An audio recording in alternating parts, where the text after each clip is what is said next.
ये कहानी एक किसान की, जिसे एक संतान की प्राप्ति हुई। जब वो बच्चा 5-6 साल का था तब किसान की पत्नी का निधन हो गया। रिश्तेदारों ने समझाया कि आपको दूसरी शादी कर लेनी चाहिए। इस बच्चे के लालन पालन के लिए उसने दूसरी शादी की। दूसरी पत्नी से भी उसे एक बेटा प्राप्त हुआ और कुछ समय बाद उसकी दूसरी पत्नी का भी निधन हो गया। दोनों बच्चों को किसान ने अकेले पाला पोसा बड़ा किया। जब बड़े बेटे की शादी करवा दी, उसके कुछ समय बाद किसान की मृत्यु हो गई। जो भैया भाभी घर में थे, उनके साथ छोटा भाई रहता था। भैया भाभी को भाई जो था अखरता था कि ये सौतेली माँ का बेटा, और दोनों इस बात को लेकर के परेशान रहते थे कि प्रॉपर्टी का आधा हिस्सा इसको देना पड़ेगा। समय का फेर ऐसा था कि छोटा भाई बीमार रहने लगा।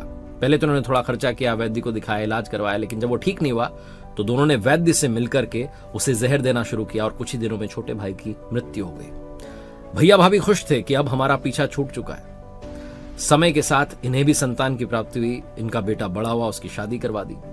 कुछ समय बाद उसकी पत्नी की हार्ट अटैक से मृत्यु हो गई और बेटा जो था वो अपनी पत्नी के चले जाने से दुख में था, बीमार रहने लगा।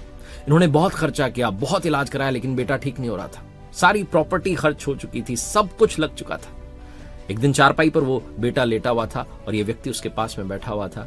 तब उस बेटे ने हाथ पकड़ करके कहा कि भैया, सारा हिसाब किताब हो गया है, अब सिर्फ कफन का हिसाब किताब बाकी है और लकड़ियों का बाकी है, मैं जाने वाला हूं। इसने कहा भैया, मैं तेरा पिता हूं। उसने कहा नहीं, आप मेरे बड़े भाई हो, मैं आपका छोटा भाई जो इसी घर में वापस जन्मा हूं, और वो जो मेरी पत्नी चली गई वो वही वैद्य है जिसने मुझे दवा की जगह जहर दिया था आपके साथ मिलकर। अब मैं भी चला जाऊंगा, आप पूरी जिंदगी तड़पते रहना अपने बेटे के चले जाने के गम में।